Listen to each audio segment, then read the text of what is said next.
Why, hello there, ladies and gentlemen, boys and girls, children of all ages. My name is Mr. Dogboat333, and welcome back to our yearly campaign of Kaiserredux. It's been a hot minute since I played Kaiserredux. It's been a little more than a year, actually. It's first uploaded, let's see, I'm recording this on August 1st, and I think the fifth part of the last series was uploaded on the 2nd. So, it's been a little bit more than a year since I started playing Kaiserredux, which, that makes me feel old. I don't know about you guys. But, anyway, last time we played Kaiserredux was with Transamore. We went and hopped in, to that little rump state in the very far east, established a communist monarchy, because apparently those existed, and we managed to push west and unite Russia once and for all. It was nice. But it's now time to go ahead and hop in to a brand new campaign. So we're going to go start our game. We got the very, very cool intro, very cool loading screen, which I do like a lot. And we're going to hop in to play America, because the American content in Kaiserredux has struck me as very interesting. I don't know if any Kaiser Reich adjacent version of America is fully accurate necessarily, but I do like a lot of the changes and, I guess, liberties that Kaiserredux does with the American side of the alt history. I think it's actually really cool, so I wanted to go ahead and give it a shot myself. Let's check it out. The United States is in the midst of its worst political turbulence since 1865. Few expected this after America successfully avoided the Weltkrieg, but the rise of syndicalism fomented a Red Scare, an economy depressed by non-stop worker strikes and political crackdowns. Herbert Hoover won the 1928 election, promising return to normalcy, but with the Great Panic of 1928 occurring, he has made no headway, and his re-election via the House of Reps has only damaged his legitimacy. Now, U.S. politics is challenged by numerous radical forces, all of whom promise, in their own way, an end to politics as we know it, if elected. Well, that's no good. Real quick, I'm going to go ahead. Oh, jeez, I got a lot of tags. I got to scroll down. I don't care too much about a lot of this stuff, but there's a lot of stuff, evidently. North America. We're going to make sure that Canada supports the Pacific government.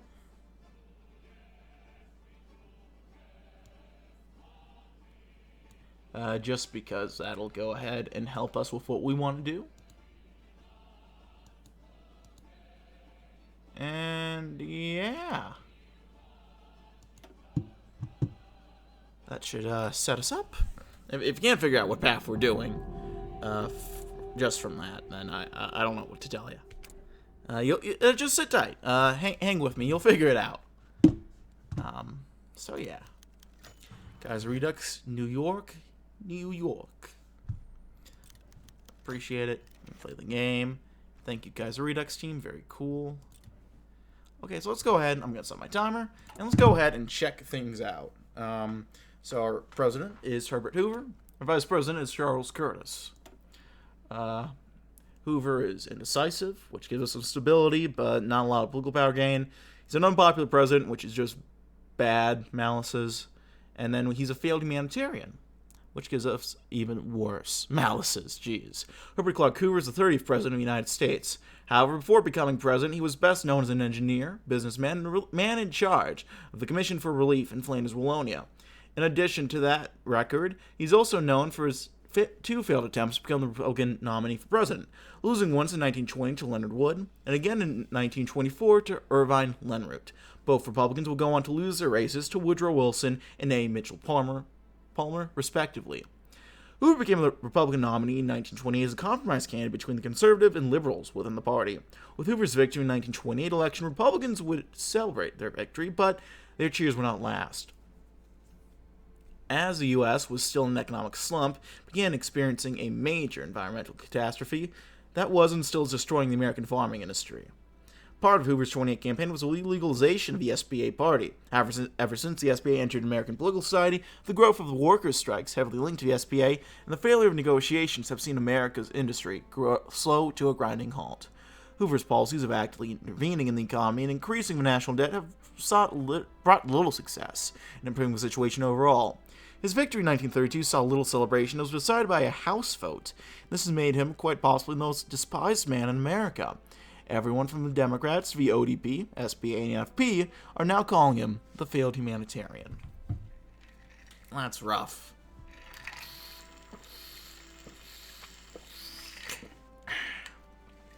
Sorry about that. I have to stay hydrated. Very important, kids. Remember to stay hydrated. So let's take a look at our malices. We have the Great Depression, which makes me depressed just looking at it, and all those malices.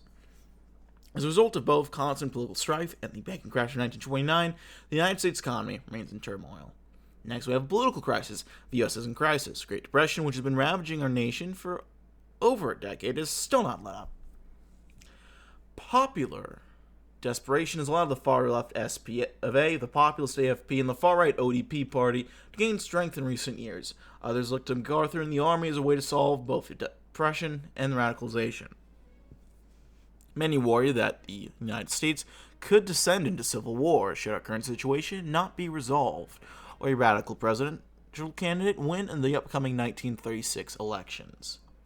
Following that, we have syndicalist strikes. Strikes have been plaguing our nation for decades at this point, and with the economy in shambles, they've only continued to radicalize and grow. With the SBA continuing to skyrocket in membership over these past 2 decades, these strikes aren't going anywhere. And what's worse is that, thanks to the power of the SBA, there's no hope of busting. All we can do is sit and hope that they go back to work. And then finally, we have the Invisible Empire. The KKK has, ever since the Civil War, been a thorn in the government's side. From its humble beginnings as a simple terrorist organization, the Klan has, in all but name, become an institution in the South, with them used as yet another tool in Dixie's box. Normally, the Northern Democrats have been able to make them heal outside of the South, but with the economy collapse, it seems that the Klan is no longer content to keep its Southern ways of life in the South. From Indiana to Washington State, the Klan has been slowly poisoning the well of freedom, loving Americans with lynching after... it's poisoning the well of freedom-loving Americans with lynching after lynching. There's going to come a time where the Klan is going to have to be faced once more, but for now, we have to keep the white mask on. Interesting indeed. So we have a couple national focuses we could do.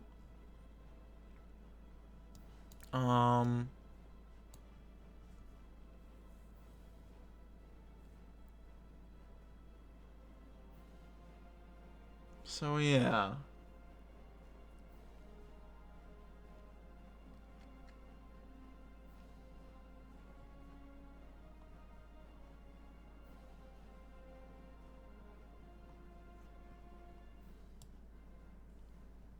Looks like we can only really do...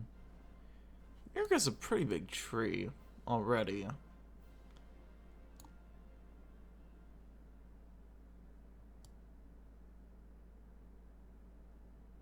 Anyway, we're going to go ahead. I guess all we can do is the War Department expansion, so let's go ahead and do it. The U.S. War Department has been seen a shrinking over the last half-decade through austerity measures. Now it is vital that staffing be expanded and new innovators enter the department ready for reform. There we go. We have some industry, so I'm going to build up some stuff while we can. I'm going to start by building some stuff in...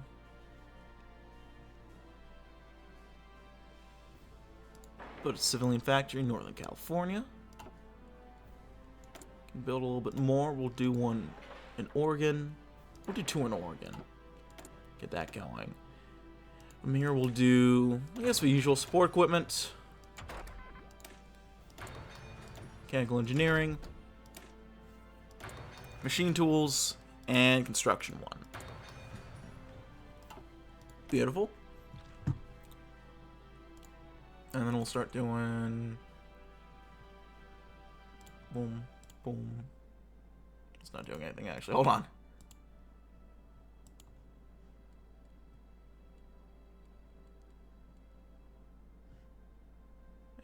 do that. Yeah, that works beautifully. We could start with super events, but I'm okay. I like the super events. And I'm not going to mess around with the armor stuff because we aren't going to be lasting here anyway. Some of the states are a little distracting here. But I know it's because of how they have the faction set up. But they've massacred Utah. But that's okay. It's interesting. It's not the biggest deal anyway. Anyway, I'm going to go ahead and get things started. In 1936, the United States of America is gripped by unrelenting crisis. Relieved and managed to avoid the horrors of the Veltkrieg, Woodrow Wilson was the first U.S. president to run and win a third term as the man who kept the peace, alongside his new running mate, former Attorney General Alexander Mitchell Palmer. Riding on the back of his unprecedented victory, the Wilson administration lobbied heavily for the ratification of the Titles of Nobility Amendment, which had been before the states for ratification since 1810, stripping citizens of their citizenship should they accept a foreign title.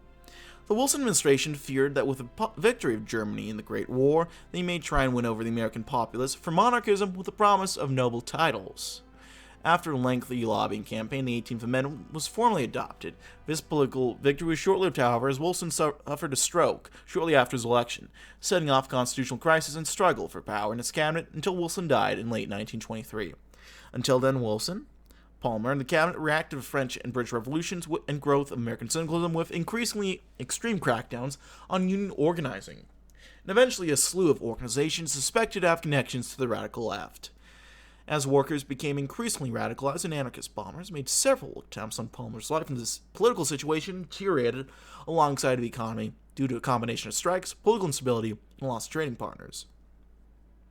Palmer's own controversial presidency ended with the re-election of Herbert Hoover in 1928, who attempted to calm the situation with a return to normalcy, legalizing nonviolent syndicalist outlets. This ultimately did little help, as a culmination of speculative investing sent the U.S. spiraling into the 1929 Great Panic and allowed the Berlin stock market to take its place at the forefront of the world economy. The re-election of Hoover in 1928, while initially promising, failed to reverse the decline of the American economy, and the Great Panic created one of the worst financial crises it has ever seen. This has fueled the rise of radical politics in America, such as the far-left Socialist Party of America, the populist share the wealth of society under Huey Long as the National America First Party, the far-right Old Democratic Party, which places the blame of syndicalists and the civil rights uprisings at the feet of immigrants, Republican cosmopolitanism and liberal toleration of the left. Hoover's contentious re-election through the House of Reps in 1932 and the ongoing Great Depression means that these problems are unlikely to be resolved anytime soon. Many throughout the country fear that the upheaval that would result should one of the extreme parties come to power, or should the depression continue unabated. God save America.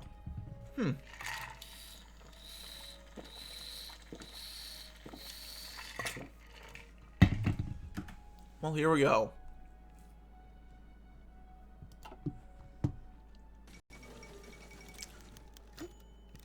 Voting rights, invocation. Well, sounds like a perfect arrangement to me. Okay, here we are.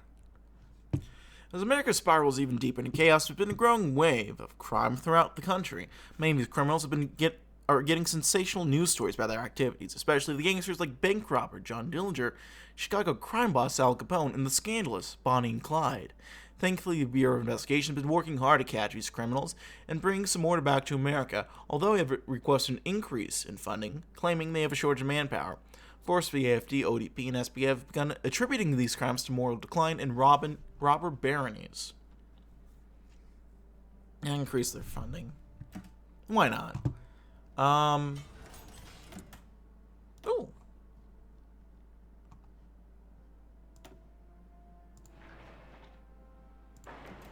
We'll get working on some infrastructure over here.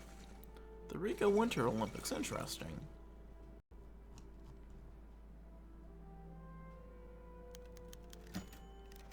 Ooh.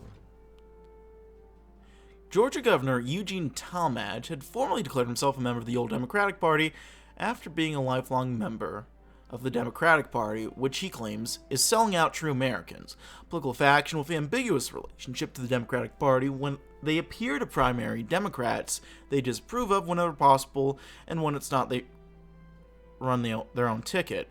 When they win, they nonetheless often caucus with Democrats whom often dislike them but need their support. However, it's clear the ODP is displacing sections of both parties, including the Klan-controlled Indiana Republican Party, which has seen increasing defections of the ODP, which it is a member of in all but name anyways. And Talmadge's declaration has set up yet another wave of Democratic defectors to the ODP, especially in the American Southeast. Bastard. I do like this, because I don't entirely know if Huey Long having such a power base in this part of America makes the most sense. Oh, hold on. Well, there have been a number of lawmakers from the Socialist Party of America in the past few decades, particularly in the Steel Belt. The 36th election represents an unprecedented number of people registering to run for office under the banner of the SBA, and just as many, if not more, nationwide pledging to vote for them. Both Big Bill Haywood and John Lewis have begun increasing campaigning for their respective factions of the SBA to the enthusiasm of American Socialists. Reds. My understanding correctly, Long now owns starts off with the Plains, and that makes a lot more sense to start off on. Oh boy. Economic depression cannot be cured by legislative action or executive pronouncement. Herbert Hoover. You can never escape poverty.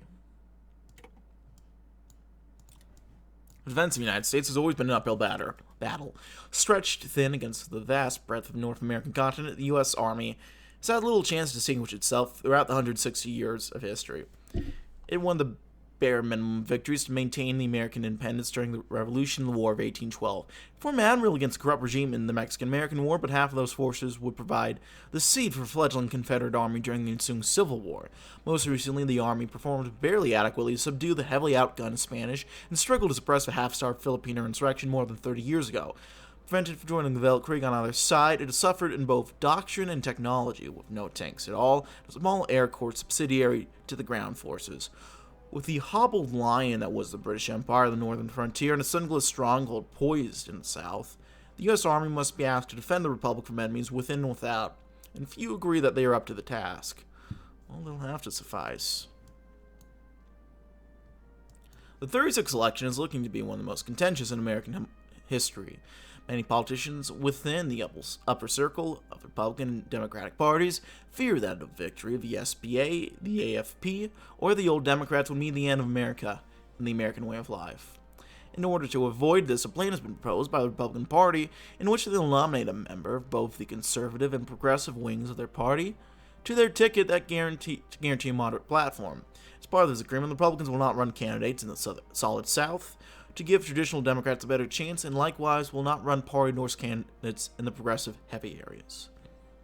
This plan is unlikely to be popular with lower-ranking members of the parties, but may be the only thing that can prevent the radical parties from gaining strength. Most importantly, our parties agree that whichever party between the three of them wins a plurality vote for president will be endorsed by the other two parties for president in the House of Reps. Despite his lack of public popularity, President Hoover is still head of the Republican Party. Support would be invaluable in gaining support for the plan for more senators. I think a coalition would debase the democratic system. We're not going to go for the coalition here. And Black Monday said America. Despite the political turmoil and ineffectual economic relief programs, it seems to many as if the economy of the U.S. might finally be undergoing a slow recovery after the Great Panic of '29. Black Mondays put an end to such hopes and sounded the death knell for an already ailing economy. Republicans and Democrats have both pledged to fix the economy should they win the election, though public confidence in them is rapidly waning. Haywood, William H. Murray, and Long finally seem to agree on something, as they all have railed against the corrupt banking and political sectors, which they blame for allowing the crash to happen.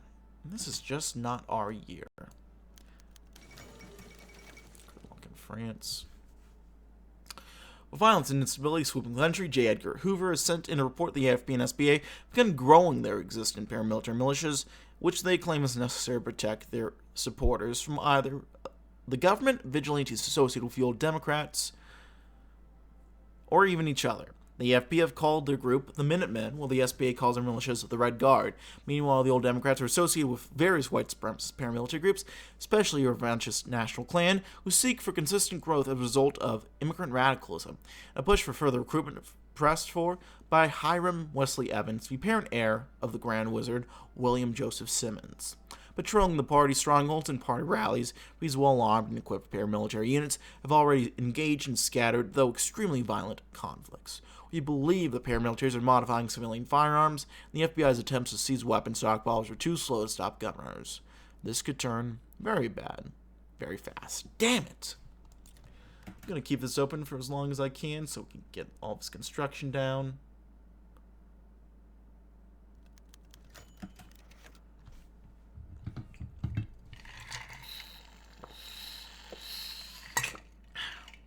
Three years ago, Father Charles Coughlin began a weekly radio ad broadcast in America, now has an audience of over 50 million people.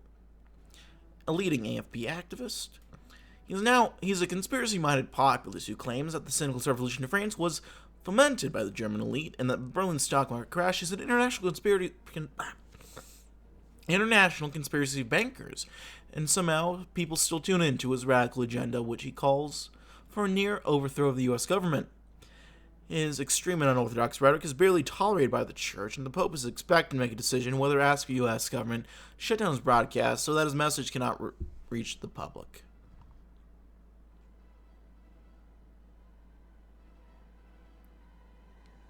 Well, I hate what he says, but I defend his right to say it.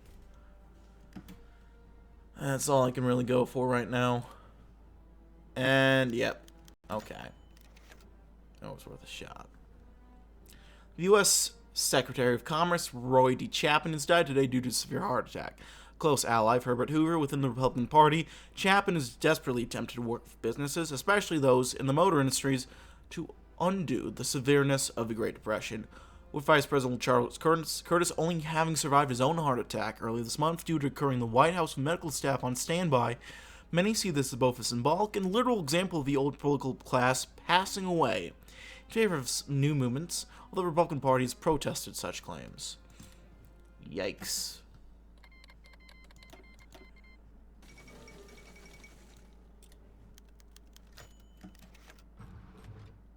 The Republican Party is united in its goal to save America and preserve liberal democracy, but as per usual, a disagreement has arisen over whether a member of the party's progressive or conservative wings will be the president to oversee this. Representing the party's moderate conservatives is Charles Curtis, VP of U.S., who is well renowned for his negotiating abilities among politicians, giving him a moderate appeal that crossed party lines. However, representing the more liberal wing of the party is famed businessman and Kansas Governor Alf Landon, whom favors more direct economic intervention in the economy and could win over progressive Republicans, whom recently defected the left-leaning Progressive Party. While the loser will be the other's vice presidential candidate to show party solidarity, Hoover, using a little remaining political capital to back a candidate, can make or break him. I think we'll go ahead. We'll back Curtis. It's not going to matter too much, because we won't be staying as a U.S. for long. We'll be swapping over to the Pacific soon enough. But we might as well just start now and then take it from there.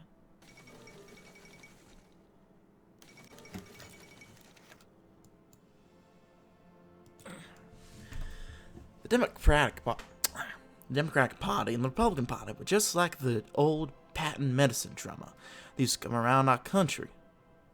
He had 2 bottles of medicine. He'd play the banjo and he'd sell 2 bottles of medicine. One of those bottles of medicine was called high popularum, and one of those bottles of medicine was called low papahirum. Finally, someone asked around, and they said, "There's any difference in these bottles of medicines?" "Oh," he said, "considerable. They're both good, but they're different. That high popularum is made from the bark of a tree that we take from the top down, and the low papahirum is made from the bark that we take from the root up. The only difference I found between the Democratic leadership and the Republican leadership is that one of them was skinny from the ankle up and the other from the ear down when I got to Congress." Homie sayings do not win elections. Huey Long. Well, we'll see if they do. And if that'll matter, next time. Thanks for always watching, gang. Like if you like, dislike it, didn't. Leaving comments, feedback down in the comments section below. I read all comments again. Appreciate any feedback you might have for me. Hit the sub button for uploads weekdays as well occasionally Saturdays. Check out my various links down in the script box below, my Twitch, Patreon, Discord, second channel, all that stuff. That's it for now, my friends. I thank you all for watching. My name has been Mr. Dogbot333, and I'll see you next time. Bye-bye.